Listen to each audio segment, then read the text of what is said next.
He's the hero Gotham deserves, but not the one it needs. Because he's not our hero. He's a silent guardian, a watchful protector, a dark knight. He is vengeance. He is the night. He is maybe the most psychologically troubled popular superhero. And the topic of our episode today, he is the Batman. Let's go.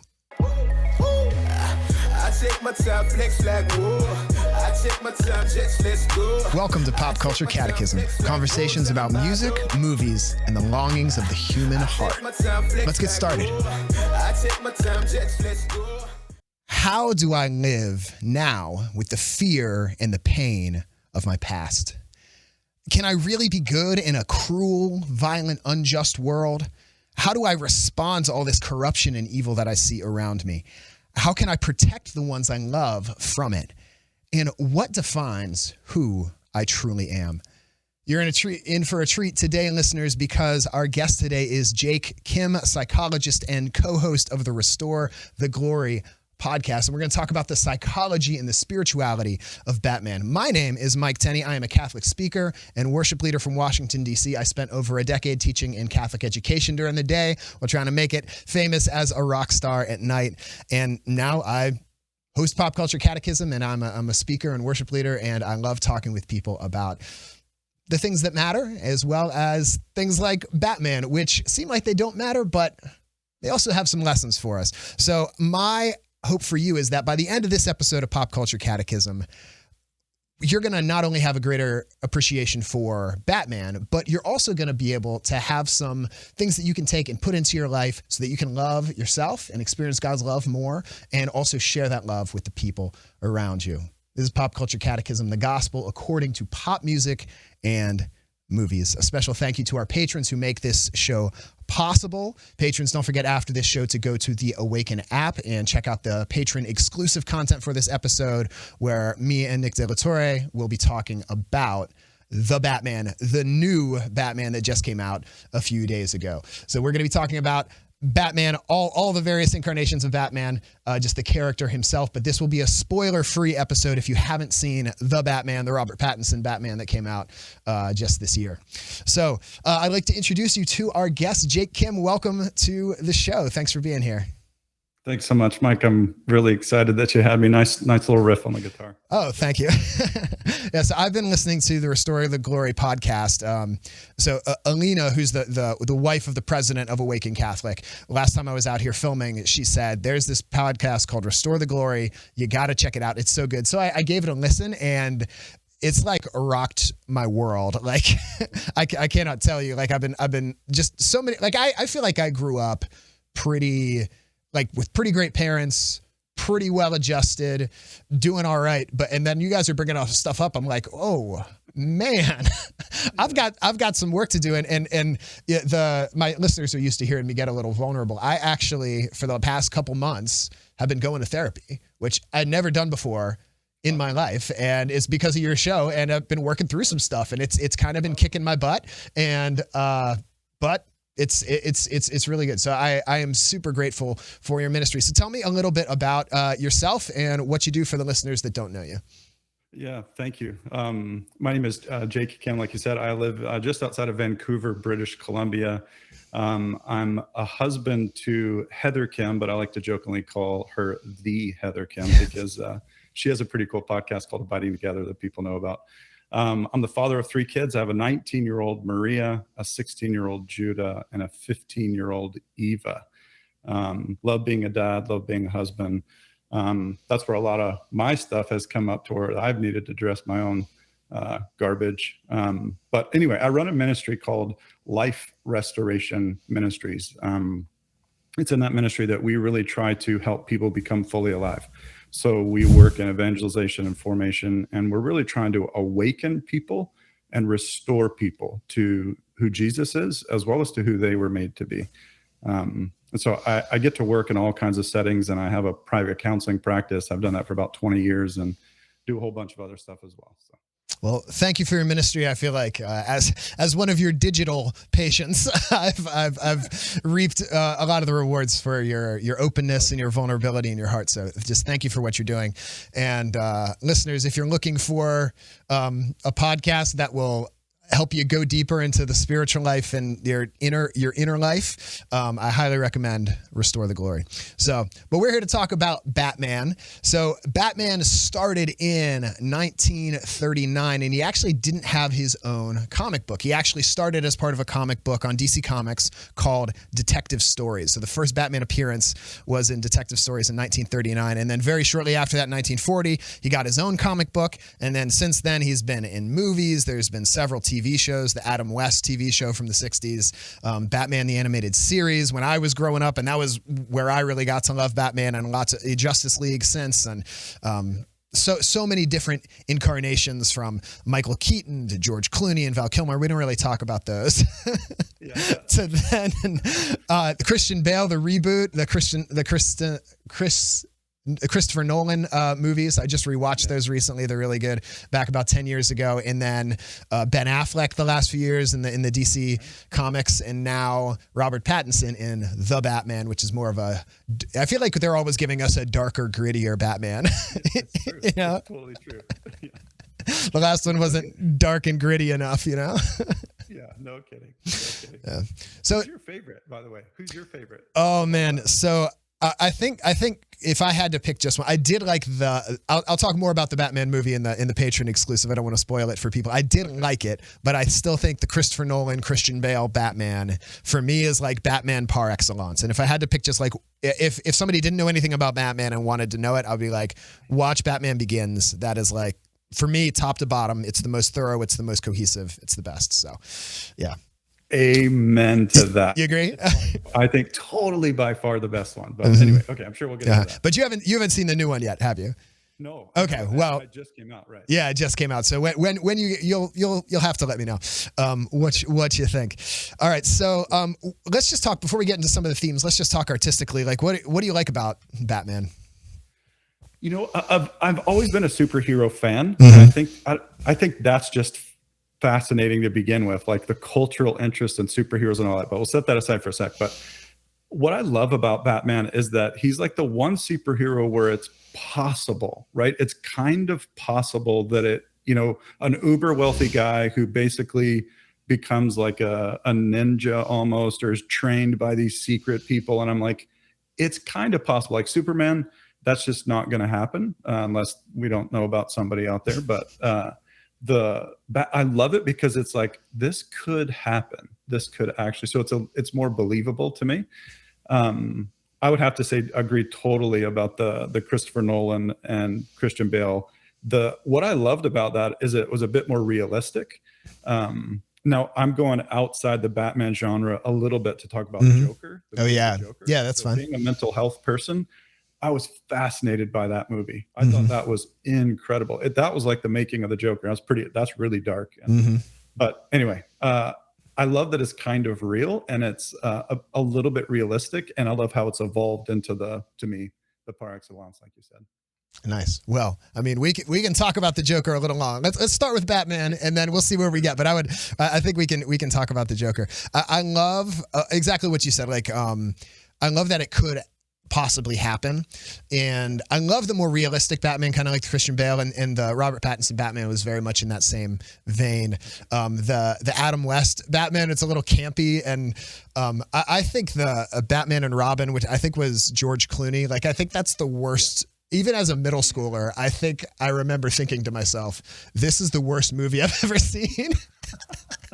like Arnold Schwarzenegger's like, "Nice to meet you," and at one point he ices the streets, and Batman and Robin look at each other and kind of nod, and they click their heels, and ice skates pop out, and then they like start ice skating. It's just like so ridiculous. So yeah, I definitely like the more realistic Batman.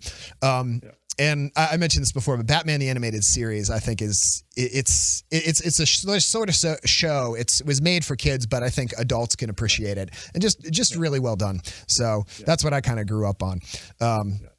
All right. Anything else artistically you like about Batman before we get into the themes? I'm trying not to get. I feel like you and I could talk about this for like a whole hour, so Yeah. I'm gonna resist. I'll pause because Okay. I know we're probably trying to go to other places. So, All right. So I think as I was rewatching the Christian Bale movies, and I was looking up YouTube videos, I even rewatched one of the Michael Keaton movies in preparation for this, and then I saw the Robert Pattinson one. And if I had to narrow down Batman's the key question, I think I would phrase it this way: is like, how do we respond to evil in the world? What is the proper response to evil when we see it? When bad things happen to us, how do we respond? And I'm wondering if you, as just a Catholic man, but also as a psychologist, like, how do you help people walk through this when there's been this evil in their life and this pain in their life? Yeah, I mean that's a serious turn because when you see the evil that people have suffered firsthand, it's one thing to hear a story or to watch it in a movie, but when you're sitting with someone and they're talking to you about, some of the worst things that have happened to them, and they turn your stomach because they're so bad. I found that one of the things that actually, it seems insignificant, but it's actually not, and that's presence. It seems like just being with somebody doesn't have any effect on them, but it's completely not true. I've underestimated over the years the power of simply being with someone who's in pain. It's amazing because the feeling of being alone with evil is a million times worse than being with somebody in evil. And so being with people is a major part of what I do when I'm helping somebody, but that's just kind of the initial response, I guess you'd say. But I think another thing that I've noticed when it comes to evil these days and just the struggles that people are having is I kind of turn it and I go, I feel like something that we all really could benefit from is what the culture kind of is talking about this, and the psychological world's talking about it a little bit, and that's mental and emotional resilience. And I feel like the culture is doing a disservice to a lot of us, but especially young people. By young people, I mean under 30. And so there's a lot of emphasis right now on like micro aggressions, micro traumas, micro everything.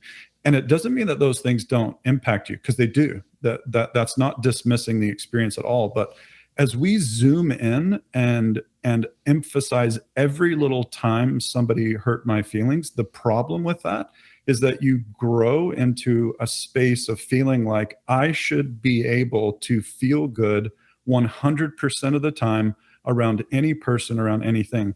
And that's just simply not life. That's not the reality of the world that we live in. Now, we should never have to deal with like we call it capital T trauma, like really, really bad stuff.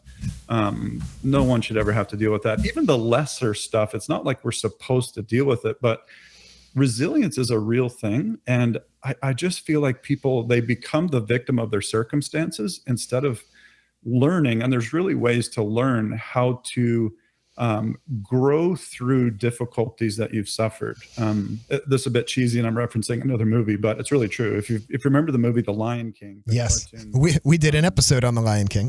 Oh, yeah. Okay. That's like a massively intense. Okay, so we could have a whole nother talk about Lion King. But there's a scene in Lion King where he's run away from who he is, and then he's and the monkey Rafiki, yeah. Mm-hmm. So he catches him and he goes through all the weeds and he goes through all those difficult things, and then he's remember who you are, and he comes back and he talks about his past. He goes, you can learn from it or you can like get stuck in it. And so he bonks him on the head with his staff, and then he ducks the next time as he swings it. And I'm like, that's what I'm talking about with mental resilience. It doesn't mean it doesn't hurt.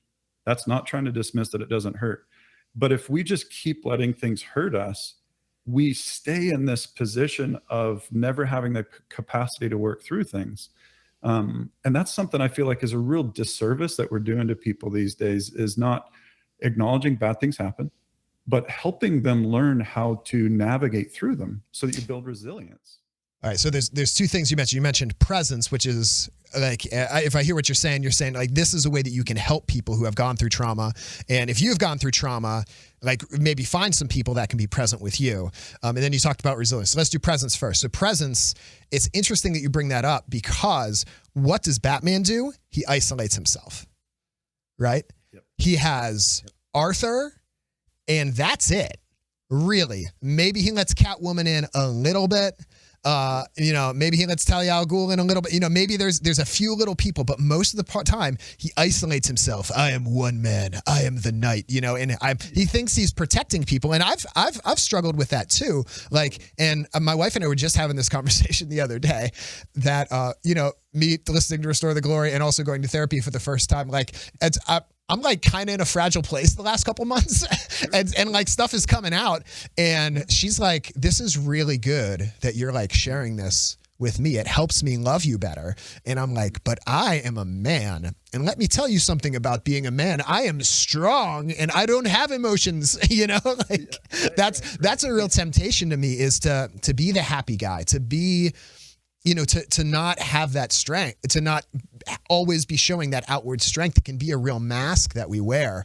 So I think that's something we can learn from Batman is don't isolate ourselves. Like we're not being a burden. By going to other people and we're not protecting those people by isolating ourselves. Like probably we're hurting them because we're acting out in all these ways. So Bruce Wayne needs to your point. Yeah. Like one of the things I think that's really valuable there is that notice with Batman that he's two people. He's split. He's duplicitous. He can only show his strength with a mask on.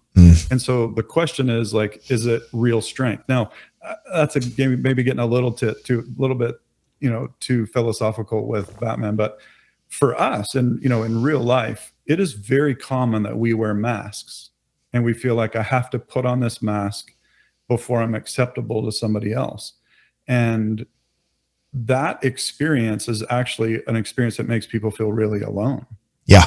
Because they feel like you won't accept me unless I perform or do this way or, do this thing or whatever. And so Batman, it's an interesting kind of examination because he's only strong when he puts on his suit. Like even in the films, like he'll disappear and he's saying, because I'm trying to protect and hide my identity. And I think what's interesting is that for us, like healthy would mean less duplicity, less having to wear masks. And actually, and I think you're exhibiting this, which I think is really beautiful for your, your followers and listeners to see, is that it actually takes a lot of strength to be vulnerable. It's not easy to be vulnerable. And I would say it's even more difficult to be vulnerable and press in and try to grow. It's not like a lot of people will be vulnerable these days and just go, I have so many problems. But that's a different kind of vulnerability. That's like beckoning pity from people versus a vulnerability that says, I'm weak and I want to grow. I'm struggling and I want to do something and I want to improve. That requires a lot of strength. And it's not wearing masks while you're doing it. So good on you for doing that. Thank you. I appreciate that. So let's flip to resilience because what do you think of when you think of Batman? Like he gets through it all, he takes a shotgun to the chest and he keeps going, Bane breaks his back and he keeps going, Robin, one of the Robins gets killed by the Joker and he keeps on going, all the different various iteration things that he goes through. Like he never gives up, he is the knight and he just keeps going. But yet I hear you saying that, real resilience, it's kind of this mean between extremes where you don't want to ignore, you don't just sweep it under the rug. That's a fake strength. And I think maybe that's what people in our modern culture are responding to when they focus on the little things so much, the small things so much, is they're saying these things were swept under the rug for so long, maybe by my parents. I want to bring them out in the open. But at the same time, like it cannot stop there. And we need to develop healthy ways to have some strength. And I know spiritually, and maybe you can comment on this psychologically, for me, developing resilience spiritually has come from prayer, making prayer like a rock solid, does not move, as essential as brushing my teeth. I got to pray every day, or like I am not going to be okay today. Like if I don't brush my teeth, my breath is going to stink. And if I don't pray, I'm not going to be my best self. And it just has to be that essential. If I don't eat, I'm not going to have the energy to get through the day. And if I don't pray, if I don't take time to open up and bring my heart before God and have some openness there for him to try to speak to me through the scriptures or spiritual reading or something like that, like that is how I have developed resilience. St. Teresa of Avila, who my listeners know is, so I named my daughter Avila. She talks about this interior castle that you're exploring, as you go through the different stages of the spiritual life. But what does a castle do? One, it's a protection, and two, it's where the king lives. So if you can, through prayer, develop this place where Christ can live within you, it's this incredible protection and resilience against what's going on. So. Yeah. What I love about what you're saying right there is that true resilience can only come through healthy relationships. And what you're describing is a relationship with the ultimate one, the ultimate king. And as you rely on him and his capacity, and then small things or smaller things, and often we don't feel that they're smaller, but as we work through them, you get stronger. It's a very basic principle of resistance pressed through grows strength.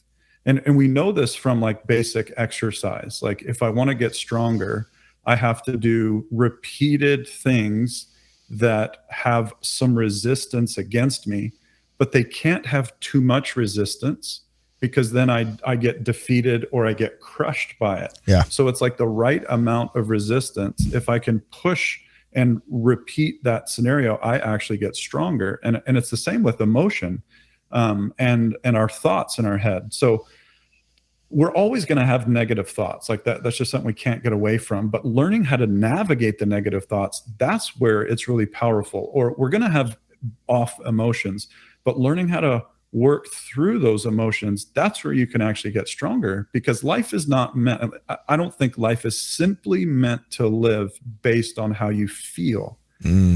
It doesn't mean you dismiss how you feel, but that can't be your compass, because that compass changes directions all day long, right? You're like, oh, I feel good, then I don't feel good. So learning how to work through a negative emotion because you want something else, or something else matters to you. That's really important, because people aren't always going to be nice. People are going to have off days. Your spouse, your friends, your dog, even, right? Not everything goes the right way. But if we can't handle anything negative, we're really quite stuck, and we're really like, we're imprisoned by our circumstances. And it's like, well, I can't do anything, there's no hope for me. And people have so much more capacity in them. And I love seeing people in my work kind of rediscover who they are. Man, and honestly, here's another just off the topic, but the people that I've worked with who've been the most traumatized, and the stuff that I've worked with people are stuff that you can't even put in movies. It's like, it's so bad, right?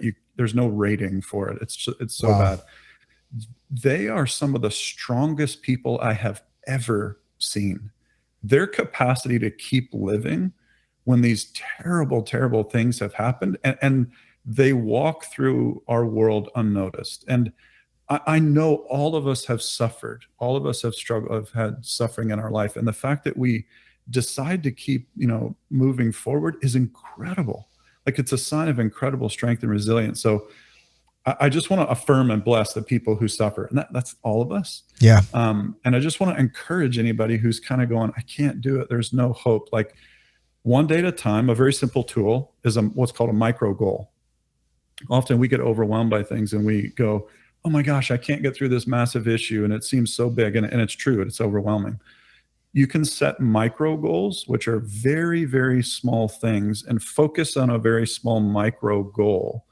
And your anxiety actually will respond to what you focus on.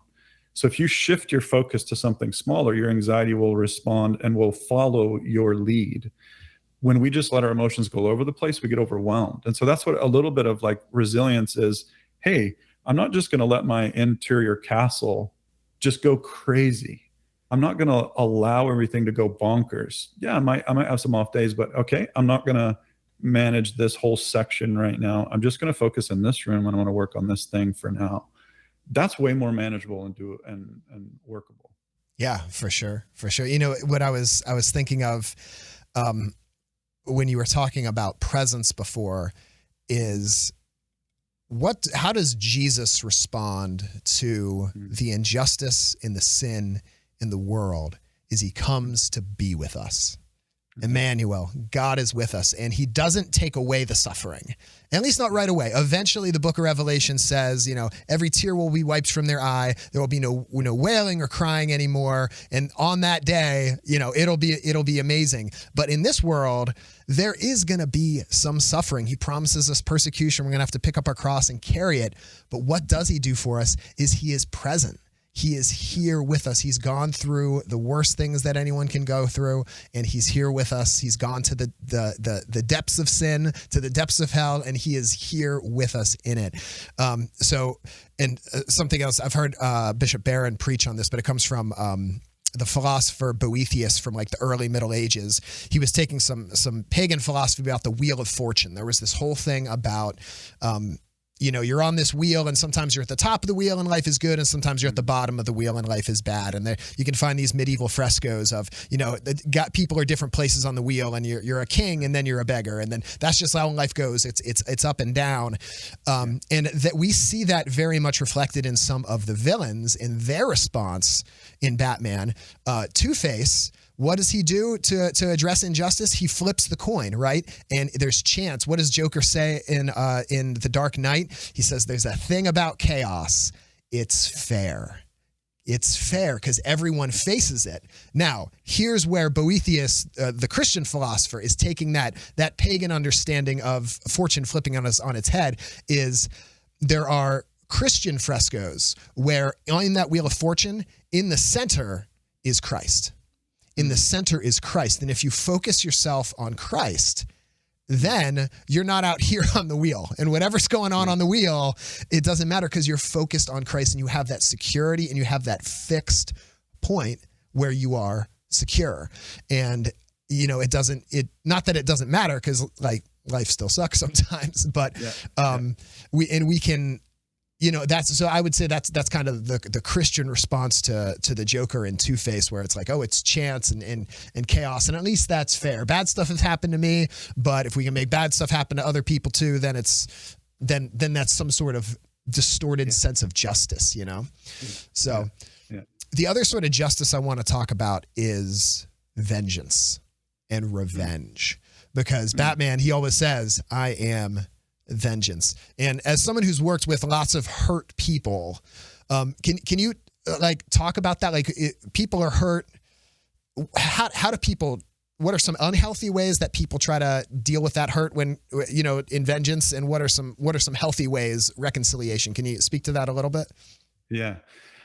There's this phrase, I don't know where it comes from, but there's this phrase that goes around that revenge or vengeance, I think even people use anger, is like wishing someone else dead and drinking the poison that you were trying to give them. And so what I've found with just working with people is that when they hold on to resentment, it actually hurts them more than it does the other person, because the other person usually doesn't know. Like abusers and hurters, they're quite insensitive. That's why they did it to begin with. And so if we think by holding on to it that we're going to hurt them, that usually very rarely ever happens. What I've often found about why people do that is they're often trying to do something to prevent being hurt again. And so the anger is a way that sends the signal, don't mess with me. I'm not going to let this happen again. Now that's really good and appropriate and healthy, you know, to stop being hurt. But, you know, taking it to the place of where you wish other people would be hurt, I haven't seen that work out too well, because it usually goes back and forth. It creates this competition or battle right? Well, oh, well, you hurt me, so now I'm going to do it back to you, but even worse. Yeah, it escalates. Yeah. Yeah. It doesn't get better. Nothing ever gets better. It's really hard. So to me, holding on to it like grudges, and I haven't really seen that work out. And I've seen people let go of some really intense dynamics when they've worked through a lot of the trauma. And I mean, this is a very hard principle, is they've offered forgiveness. But a lot of people misunderstand forgiveness. And so to me, again, I'm going to set aside my Christian worldview for a moment. Okay. Yeah. Let's talk about forgiveness, because I think this is a really, like, just the people I talk to, and even in my own life, like, this is a hard sticking point. They're like, can I forgive and forget? And like, I don't want to let them back into my life because this person's hurt me. And so I think this is, I'm excited to hear about this, because I think this is really hard for some people. So. Yeah, and it is hard. Like that, just flat out. We just need to start there by saying forgiveness. No, it's not supposed to be quote unquote easy. So if you're thinking about forgiving somebody, you're considering doing something that's incredibly strong. Once again, it's this thing that doesn't look like it's strong because it seems like you're quitting or you're giving up. It's not the case at all. Here's kind of the analogy that I've really appreciated is that, let's say that you wanted to borrow my car. And I said, sure, you can borrow my car. So I'll give you the keys to my car. Let's say that you go out, and in one situation, you accidentally crash it. But let's put that one aside. Let's say the second situation, you purposely crash it. Let's say you drive down the road, you look over your shoulder at me and go, huh, and you slam it right into a tree. And then you get out of the car. And then you walk back up to me and say, hey, man, I'm really sorry. I don't know what happened there. And now, there's a whole lot of dynamic that you and I have got to deal with, and there's a dynamic that we got to deal with in the car. So let's say that you did that at my house, and I have the next garage, and I have my other car, and you were like, hey, man, really sorry. Could I borrow your other car? It would be a totally appropriate thing for me to say, no, you can't. And that's exactly relating to people when they think, oh, if I forgive you, I have to let you back into my life. No, not at all. Not at all. Forgiveness is about the damage that's already been done. It's not about what a future relationship might look like. So you can forgive somebody and have zero relationship with them moving forward. The difference between forgiveness and what we're talking about there with renewed relationship, that's called reconciliation. Like we've reconciled. We're good again. So maybe we'll throw that, or we'll run through that scenario. But to forgive would mean, let's say that you did that and you were like, oh, you're a jerk. You're not going to let me borrow your other car. And I said, no, I can't trust you that you're going to you're not going to hurt my second car. And let's say you walk away. Well, okay, I'm safe now because you're not going to damage any more of my vehicles, but I still have a car smashed into a tree. And I have a choice about what I'm going to do with that. I can come after you and try to make you pay for it. And that would be really difficult, and that might go really crazy, and it might be awesome. I don't know how that will go, but let's say that I said, hey, the right thing to do would be for you to fix this. And you're like, screw off, man. I'm not doing that. I'm not going to do it. I'm making you out to be the bad guy here. It's all good. We could be somebody else. But I have a question about whether or not, if you decide that you're not going to help with the car, I have to figure out what I'm going to do about it. And here's the deal. The forgiveness part doesn't mean the car gets better, but here's what it is. It's saying, you owe me the price of fixing that car. That's justice. Forgiveness says, I'm going to forgive that debt you owe me. And it's very conscious. It's not like whatever. It's acknowledging, maybe that was $5,000 worth of damage. You owe me $5,000 worth of pain. You owe me, and it's hard to quantify pain, but I'm just trying to use an analogy. Forgiveness is saying, I release you of the debt you owe me. Yeah. It doesn't mean the car's better. It doesn't mean I should let you drive any other cars. It doesn't mean that what happened was okay. Right. Yeah. It wasn't okay. No questions. It wasn't okay. It was totally unhealthy, wrong.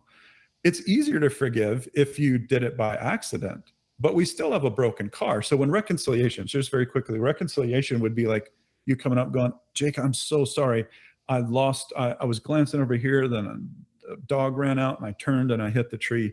Reconciliation would be you coming back and saying, you know, like, I am really sorry and I want to make this right. I will do whatever I can to make this right. All I have is $4,500. And that's literally all I can give you. And I will give you all of that to help this, but I literally have nothing else. I could say, I forgive you the other 500. And I'm going to let you drive my next car because of how you responded to me and how hard you worked to fix the first one. Yeah. Right. I can trust you again. Now I'm willing to trust you again and give you my keys again because I know you didn't do it on purpose and you tried to help make it better. Yeah. And I think that's really helpful because forgiveness, it sounds like what you're saying is reconciliation takes both people. Forgiveness just takes you.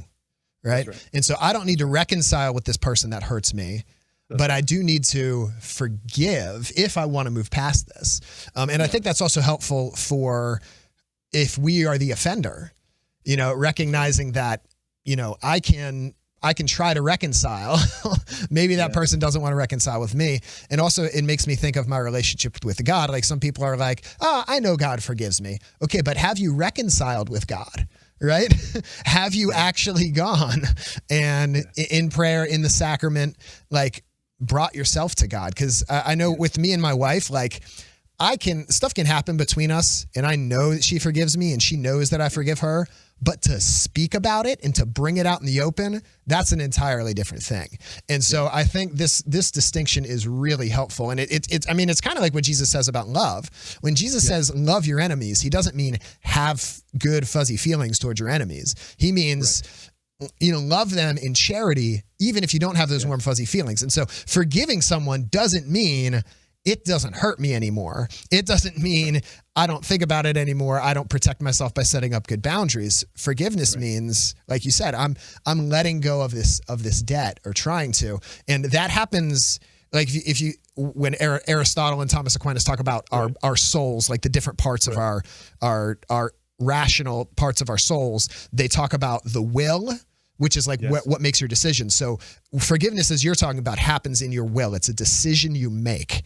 But then there's this other irrational part of your soul called your passions. And that's how you feel. And that is what protects us. And so forgiveness in your will is a decision you make.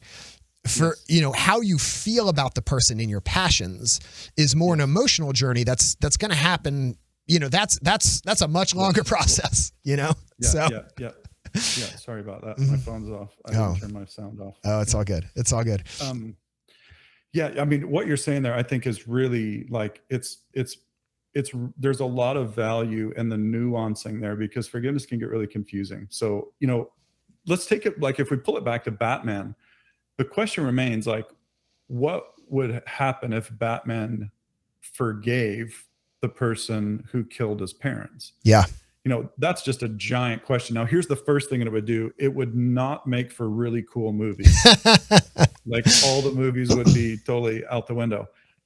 But one of the things I think that could have happened is that the pain of the loss of his parents still remains. Even if he forgives the Joker and he goes, I'm not going to go back and seek vengeance, he still has to address all the dynamics, all the loss, all the dynamics that came up with his fear and all that other stuff. So the thing that I want to kind of maybe throw out to people, because there is this justice thing that we all have, and it's appropriate.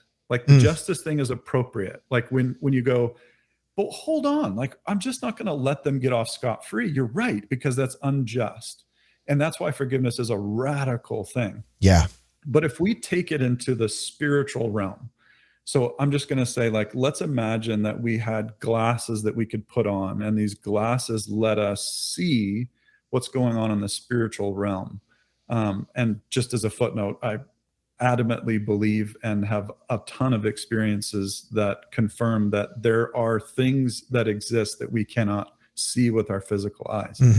So what if Batman is actually more like in the spiritual realm, where in the spiritual realm, there's no mercy, there's no forgiveness. It's all out battle.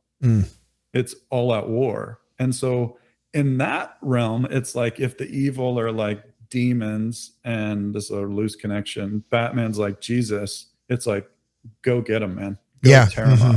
Go destroy them.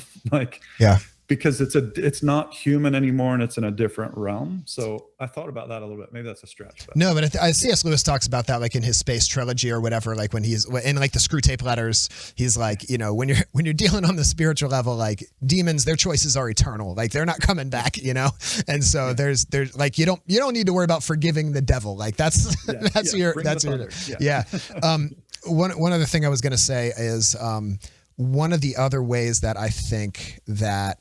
Well, I'll get to, I want to talk about Ras Al Gul just a little bit, but when you were talking about healing and resilience, when, and this is in the Christopher Nolan movies portrayed really beautifully, when Bruce as a child, he falls down the well and the bats come through, and that's why he's scared of bats. But his father comes down and he picks him up and he says, Bruce, why do we fall? And the answer is so we can get back up. And Arthur reminds him, or I'm sorry, I keep saying Arthur, but it's Alfred. Alfred reminds him of that later. And just that idea, that sort of resilience. But notice that comes from the relationship. It's not just, I'm a man and I'm a manly man with a dark voice, and so I'm going to pick myself back up. Where is she? You know? Totally, so I think there's that real... that is an excellent example, Mike. That's an excellent example of resilience, because resilience is different than self-reliance. And I think that's what you're nuancing. Self-reliance is, I don't need anybody. I can do everything. And there's a draw there, because it'd be awesome to not need anybody. Why? Because then I won't get hurt again. Yes. Like, that's why it's exciting to think about being self-sufficient. I have all the money I need. I don't need anything from anybody. I got all the pleasure I need, because then you're like, now I don't need anything and I can't get hurt. I don't feel empty. Well, in that, this is a perfect segue into Ras Al Ghul, because that's the lesson that Ras Al Ghul tries to teach Batman, is you have to become more than the man. You have to become an idea, and you have to become, it's very Nietzschean. If you ever studied Nietzsche philosophy, like this will to power, you become the Übermensch, more than a man, that you can overpower. And the way I see this applying to our lives is some people respond to trauma and evil in the world with this desire to control everything, right? Can you speak to that a little bit from a psychological background? Well, yeah. I mean, usually, and again, this is it's hard to speak generically because it's not always the case, but so we can speak in just acknowledging that this is a generalization. Usually control is rooted in fear. Ooh. Say that again. Usually control is rooted in fear. Okay. Because I need to ensure something goes a particular way because I'm afraid of what happens if it doesn't. And so what you end up getting is people who become control freaks. And if you notice, those people are often very anxious. Yes. And what's going on is they're afraid. Like it deserves a compassionate response, although what they usually get is irritation from other people. Like, being friends with a control freak can be hard at times because they're very controlling, right? But if you can see past the mask, if you can see past the dynamic that's right in front of you, which is control, they're usually very, very scared and very afraid people. I would even argue it's usually like inside of them is like a scared kid. And that scared kid is kind of like Inside Out. That scared kid is like pushing buttons and levers and going, make sure this doesn't happen again. This is really scary. Don't let me experience this again. And I would actually argue that some of that's going on with Batman. That part of why Batman becomes Batman from a large 30,000 foot view is because he's afraid of evil. Yeah. He doesn't want evil around anymore because look at what it did. It took the most precious things in his life, which were his mom and his dad, and then his city. And so I think an element of what's going on there is fear. And I think for us, as you know, we relate to Batman and various characters. Why we love these kinds of movies, I think, is because someone has gotten over their fear and they're conquering fear. Yeah. And that is inherently, as humans, we're like, yes, man, do that. Because I want to do that. I want to not be bound up by fear. And that's really inspiring when we can do that. But control is often fear-based. I think you're right. And what does Batman often say? Gotham needs me. Right. It needs me. I'm the one that needs to fix it. If I have the right gadgets and I can fight well enough, and if I can be a good enough detective, like I can figure out, and I can kind of mastermind this. When you were talking about control, like I'm generally a pretty easy go with the flow person, but again, and this is something I've been working through with a therapist the last couple of months is, if you ask people, and if you ask me, like they would say, Mike Tenney, confident guy. And like, I've always been like, yeah, I'm a confident guy, self-assured. But what I've realized is like what I'm really confident in is my ability to get people to like me. Like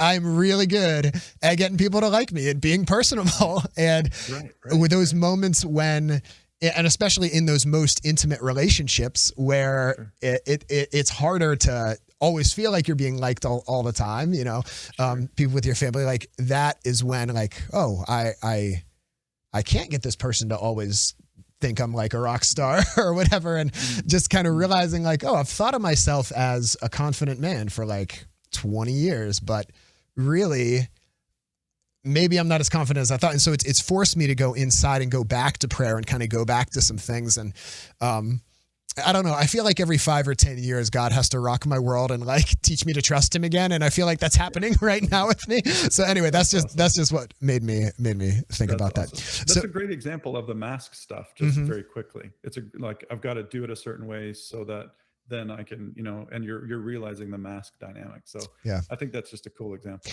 Yeah. I want to talk a little bit about identity. When I was watching the Christopher Nolan movies, there's this really interesting scene between Rachel, who's his like childhood, girlfriend, love interest, and then Bruce Wayne, and she sees him coming out of the party, soaking wet with 2 supermodels who were just swimming in like the pool, and she's like just shaking her head at him, and he's like, "This isn't who I am, Rachel," and she says, it's not who you are underneath that matters. It's your actions that define you, is what she says to him. And he says, and at the end, he like reveals his identity to her with that same line, like when he's in the mask and everything, he says, it's who I am underneath that defines me, basically revealing like, I am acting, for justice. Like I'm not just writing this. Yeah. I'm just not doing it as Bruce Wayne. I'm doing it as Batman. So, and I think there is so much confusion about identity and where our identity comes from and what is our identity. And I think I've even heard, and maybe this was on Restore the Glory or somewhere else, but I've heard that like growing up in adolescence, like one of the core things we have to figure out is our identity and who are we? And so I was wondering if you could talk a little bit about like, what are healthy ways that we can find our identity emotionally and also just, spiritually in the church? And that's an awesome question. I love that you're bringing it up, because I would say that right now, a lot of what's going on that young people are looking at, well, everybody, but it's particularly targeted at young people right now, centers around identity. And I think what's interesting is that, I don't know about you, but when I was in high school, it was really hard to take a stand for something that was different than the crowd. And so I went along with, because I wanted to be accepted. I wanted to be received. I didn't want to be on the outsides. And that taking a stand for something is a key part of identity. Like I would agree that your actions reveal your identity, because another way to put it would be your actions reveal what you actually believe. They reveal what actually matters to you. And so when I'm in, I can remember so many times being in high school where I kind of went along maybe with making fun of the person, where something inside of me was like, I don't want to do this and I don't want to be like this. So what my actions told me in that moment was, I care more about being liked than doing what is right. Ooh. And so in that moment, that's something that, let's say that I left that day and I went home and went, man, I don't like how I just behaved right there. I have a really critical identity crossroad right in that moment, where I have to take a stand and decide, what am I all about? this concept of what am I all about? You categorize all that, and that's what people call personal values. Like, what are your values? What do you value? Your actions reveal what you value. And so identity is, to me, deeper than values, but your values flow out of identity. So for me, identity is either, am I beloved or am I not? Am I all alone? Wow. Am I loved or is it all up to me? And so the Catholic world would put that as a beloved son of the Father versus an orphan. And I mean that more in the spiritual sense, but it manifests in the literal sense as well. And so, I mean, just think about it. If I have an amazing upbringing and my mom and dad did a really awesome job and they loved me really well, but they also challenged me to be a good person, et cetera. And then I take that on and go, this is who I'm going to be. And I go into situations that are difficult. What's really critical in that situation is knowing that I'm loved. So if this situation doesn't go well, I know I've always got a backup. I know I've always got people there that will love me no matter what. And that's one of the best things about Christianity, is it's absolutely unconditional acceptance and love that is so good, that's so much that I don't want you to stay in this space of, oh, it doesn't really matter. It does matter, where you mature into becoming someone great, versus what I call an orphan. An orphan is like, there's nobody here. There's nobody here to take care of me. There's nobody here to help me. It's all up to me. And if anything good's going to happen, I have to do it. Man, sorry, this stupid thing. If anything good's going to happen, I have to do it. It's all up to me. You know, that is like torturous. Like, that's awful. Well, and Bruce always competing and fighting, and Bruce Wayne is an orphan. Right. And what does he decide is it's all up to me, right? Gotham needs me. I need to do it. And, it makes me think of, I think this is in Romans when it says, it is through this spirit of adoption that we cry, Abba, Father, and that God adopts us. Whether we've had great parents or terrible parents, all of us need to accept this adoption, or we're living as spiritual orphans. And the normal Christian way that happens is through our baptism, is we are adopted into this family of faith. And so that we can know that God loves us. And at least in theory, although not always in practice, this church community, this church family is going to love me and support me. And now I'm part of this family and beloved there too. So I loved what you said, that idea of our identity has to be founded in being either beloved child, son or daughter, or we're going to find that we're going to feel like we're orphans, that we're all alone, and we gotta face it, man. Yeah. Wow. And think about that as an invitation. Like, what if, just playing what if games, what if there is a God who says, I want to love you in every part and the deepest parts and places of you where you don't think anybody else can love you? Like, what if that's real? And what if that's available? What if I don't have to do orphan? Wow. Like, that's just an intrigue. Like, whoa, that what if that was true? Like, something in our hearts, I know for me, it's just like, I like breathe in. I go, oh man, if that's possible. Yeah. It's the prodigal. It's the prodigal son, The other thing it makes me think of is in all the Gospels, there's only one place where God the Father speaks directly to Jesus. There's a few places where he speaks about Jesus, but there's one place he speaks directly to Jesus, and it's at the baptism. And he says, "You are my beloved son, in whom I am well pleased."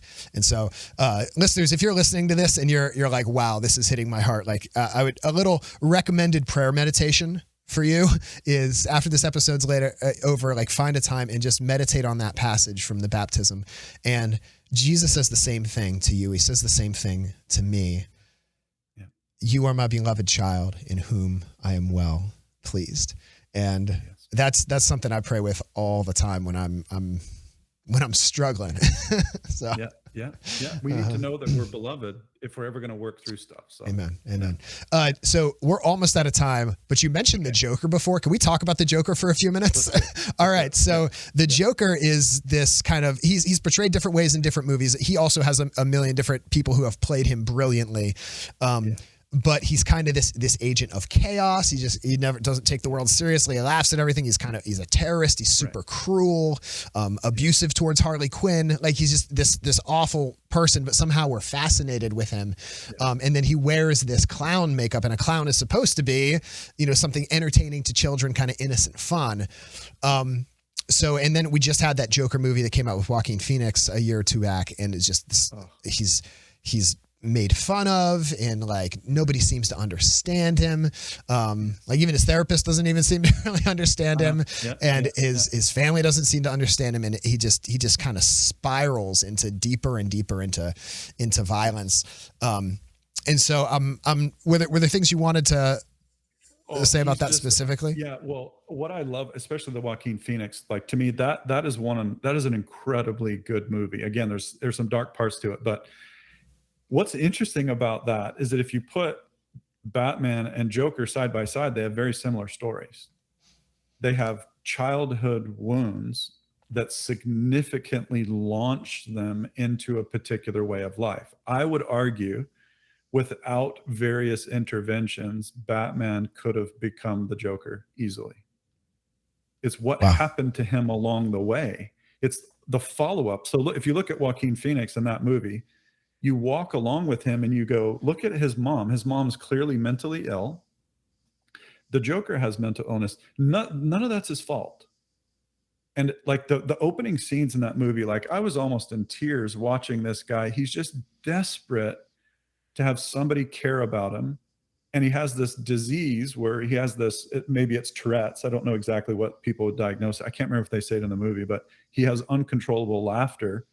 And you see him like driving home on the subway, and he's so depressed, and he's starting to bond with this little kid, and he's bonding with the kid, and the kid's making faces, and he makes the smiley face. And then his mom gets upset of him. He starts laughing, and he can't help it because he laughs when he's anxious. It's like it's out of his control. So he's got so much shame in that moment, and all he's getting is rejection. And I'm like, if you perpetually reject someone, they will go to crazy extents to be noticed. Wow. They'll do crazy things to get seen. And I think that's exactly what happens to him. He gets obsessed with Bruce Wayne Sr. He gets obsessed with, what's the dad's name? Thomas Wayne. What's Bruce's? Thomas Wayne. Anyway, Thomas, yeah. So when he goes into the bathroom and tries to like, and all he gets is rejection. And I'm like, if you reject people perpetually, you'll get Jokers. Wow. No Wow. Because we're made to be loved. And I have this weird appreciation for that movie because I go, oh, this poor guy. And there's so many people like him. He is just looking for somebody to love him. So he has the fantasy about the girl, his neighbor. All he wants to be loved by somebody. Yeah. He goes to work. They reject him. And what's the whole movie? Him finally being accepted. Where does he get accepted? Chaos. Yeah. Wow. So I think that there's that kind of blew my mind. There's two things that makes me think of is one, how many times have we neglected, rejected, ignored somebody because they were annoying or a little bit awkward or a little bit weird, and like just how many times have we done that? Not that makes how they react okay, but just like how we hurt people. The second thing it makes me think of is who hasn't felt that way? Like who hasn't ever felt like the weird person? Who hasn't ever felt like, I think everybody has felt like the weird one out. The one that I don't know what to do in this room. I don't know what to do in this situation. I really want this person to notice me, and I'm not noticed. It was just Ash Wednesday last week, and the gospel reading on Ash Wednesday is when you pray, don't do it on the street corners to be noticed. Do it where only your Father who sees you in secret notices. And so many of us feel unnoticed all the time. And so we go through life spending an inordinate amount of energy. Like you said, we act out what we interiorly believe because we're like, notice me. And I feel like what that passage is saying to us is Jesus sees you. He sees you. When you go to pray, the Lord sees you. You are beloved and he sees you. He notices even when nobody else does. So The passage could be confused. And I think a lot of people misunderstand it. They'll hear that and they'll go, oh, Jesus doesn't like what I do. He's telling me to go lock myself in a closet and only talk to God. Yeah. No. Yeah. What he's saying is that I see that you long to be loved and seen. That's why you're going out and praying in public. The place where you will be most seen and most loved is with this relationship. Wow. So go there, because that's where you'll get everything you've been longing for. And that's hard. I'm not saying that and it magically happens and unicorns appear and we go, yeah, like that's not reality. Yeah. But that is the truth about where we will get the longing of that. Yeah. And just, I love that the way you said that, that he's not saying that we should never pray in public or do things in public, because a chapter earlier in the Sermon on the Mount, he's telling us to be salt of the earth and light of the world and to not hide our light under a bushel. Like, so he's not saying we shouldn't do stuff in public, but I think you're right. He's telling us, like, what you're seeking out there, that's not where you're going to find it. You're going to find it with me. Yeah. Awesome. All right. Well, we're running out of time here. So, what I think we've talked about this already, but what is your Batman pick? If you like, who is your Batman of all time? Yeah, I'd have to say it's Christopher Nolan, in particular, Batman Begins. Yeah, me too. I absolutely love that he's suffered and he has to go on this journey of recovery, if you will, or healing. So that one I love. And then I can't remember which one it is where his back's broken and he's in the cave. That's Dark Knight Rises with Bane. That's the third one. Yeah. Yeah. Mm-hmm. Yeah. So that whole scene as well, when he has to like recover, then make the big leap and then get out of the cave that nobody's ever gotten out of before. Like those, I know I'm talking about, both of them are Christopher Nolan, but I'm just going to scenes because Christopher Nolan by far is the best one in my mind. But those scenes are so moving to me because I know what that's like. Wow. I know the process of having to go and try to experience transformation, and that it's not easy, but it's worth it. Amen. And the scene where his back's broken and the guy holds him up and he starts doing push-ups, and the guy, he's got a mentor. Again, it's relationship. He's got a guy with him who's going to accompany him and say, you got to let go of the rope. Like, what? That's insane. Who does that? Nobody does that, right? So it's this relational dynamic of recovery. So, all right. So my question for you is, what's the gospel challenge here? Like, what's something, if somebody's listening to this right now and they want to walk away from this, unplug their earbuds, put their phone down and take something from this, what's one simple thing that they can do to live this message? I think I'd boil it down to most simply as trust. And what I would say is that we all have masks. We all have fears. We all struggle to know whether or not we're loved or accepted. And there's a God who says, I see you and I love you. And he's manifest himself in the person of Jesus.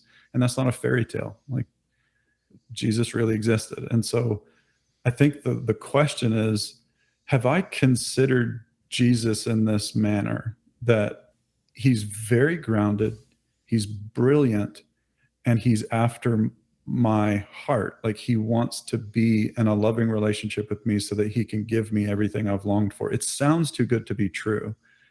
But if that's available, I think that's worth considering and looking into. Like, the phrase that I say to myself and other people is, do I think well enough of Jesus to trust him? Wow. And I think that's the invitation, because he's worthy of trust. And once you trust him, things start radically changing, because then the pressure's off.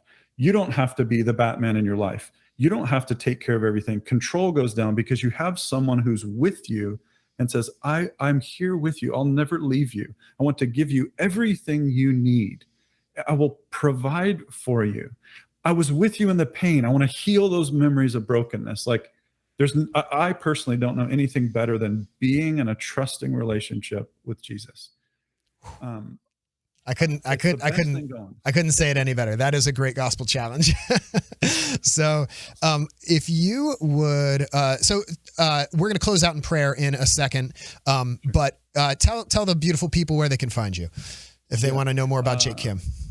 Yeah, they can, our website, where they can find out, our ministry, liferestoration.ca. You can go on Facebook, Instagram, etc. Life Restoration Ministries. If you just search for that, it's like at Life Restoration Canada, various things like that. I'm on Instagram at Jake Khym.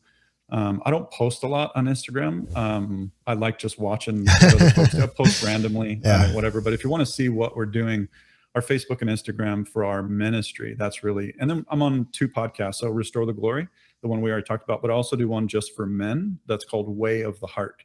Nice. And so it's a podcast with a close friend of mine. So that's where you can really kind of hear more about what I talk about. So. Yeah. So I'll have all that in the show notes for you.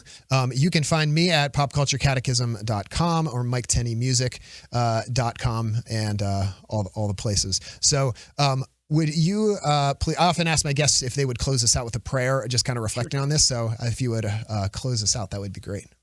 You bet. Yeah. In the name of the Father, the Son, the Holy Spirit. Amen. I just want to invite everybody who's listening to just pause for a second and just set aside what you're thinking about or worried about or concerned about.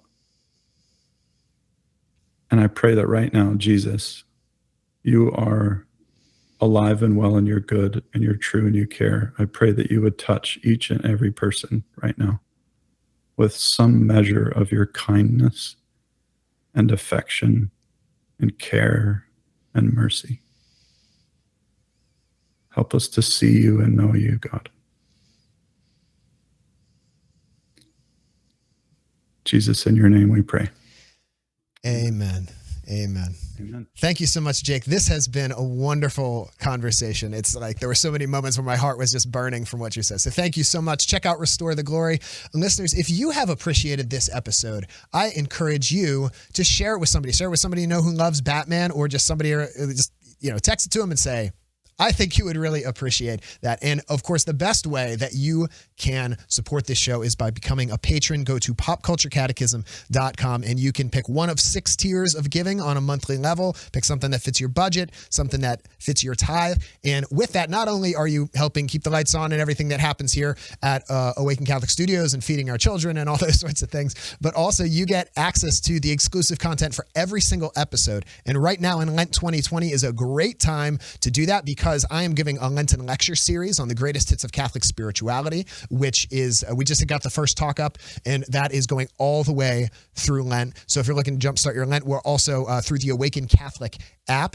A huge initiative this year. We're doing Awaken Your Lent. There's stuff going on every day. There's reflections from some of your favorite Catholic authors and podcasters and speakers. There's the Daily Caller with 2 local priests that are giving reflections, the Daily Word with Nick Della Torre, the Daily Saint with Kevin. So there's lots of incredible, awesome stuff going on in the Awaken app that's there for it's free for everybody, but if you're a patron of a show like this one, then you get all the premium content as well. But it's also just, if you're just down for the free version, it's also a great Christian community. So that's a great way to get involved. Jake, thank you. Listeners, thank you. We love you. Jesus loves you more. We'll see you next time.